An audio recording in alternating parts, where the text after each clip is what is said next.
Yo mga idol, kamusta? Sports Talk PH nga pala. Ang bigating laban, pag-usapan natin yan mga idol. Ngunit bago ang lahat ay huwag kakalimutang mag-subscribe at i-click ang notification bell button for more sports talk. So kanina nga lamang po ay nagkaharap na sa kauna-unahang pagkakataon ang ating pambato na si undefeated WBO number 1 super featherweight top contender Charlie Suarez at ang current WBO super featherweight world champion Emmanuel Navarrete sa ginanap na press conference para sa kanilang nakatakdang sagupaan sa linggo sa San Diego, California. Wala pong naging maangas sa kanilang dalawa dahil maliwanag po na napakataas na respeto nila sa isa't isa. Ayon kay Suarez ay gagawin niya daw ang lahat ng makakaya niya upang maiuwi sa ating bansang Pilipinas ang titulo.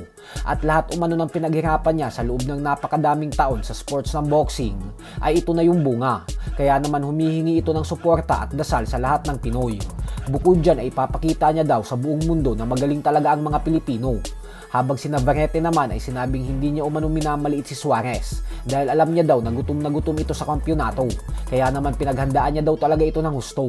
Nang sa ganun umano ay pagkatapos ng laban ay siya pa din ang mananatiling kampyon. Ayaw din ng Navarrete na pag-usapan ang mga posibleng laban para sa kanya sa hinaharap.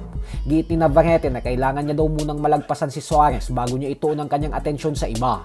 Itataya po ni Suarez ang kanyang napakalinis na undefeated record na 18 wins with 10 knockouts at walang talo.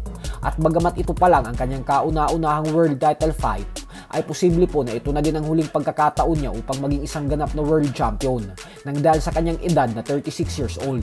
Kaya naman napakahalaga po talaga ng laban na ito para sa kanya.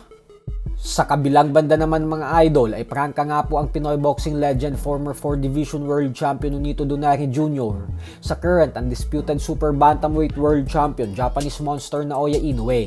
Bagamat po natalo ni Inoue ng 2 beses si Donaire at nakuha ni Inoue ang panalo via 8-round technical knockout sa huli nitong laban kontra kay Ramon Cardenas, ay prangka pong sinabi ni Donaire na matapos bumagsak ni Inoue sa kamay ni Cardenas sa second round ng kanilang laban, ay masasabi niya daw talaga na magiging mahirap ang paglalakbay ni Inoue sa oras na umakyat na ito ng 126-pound featherweight division.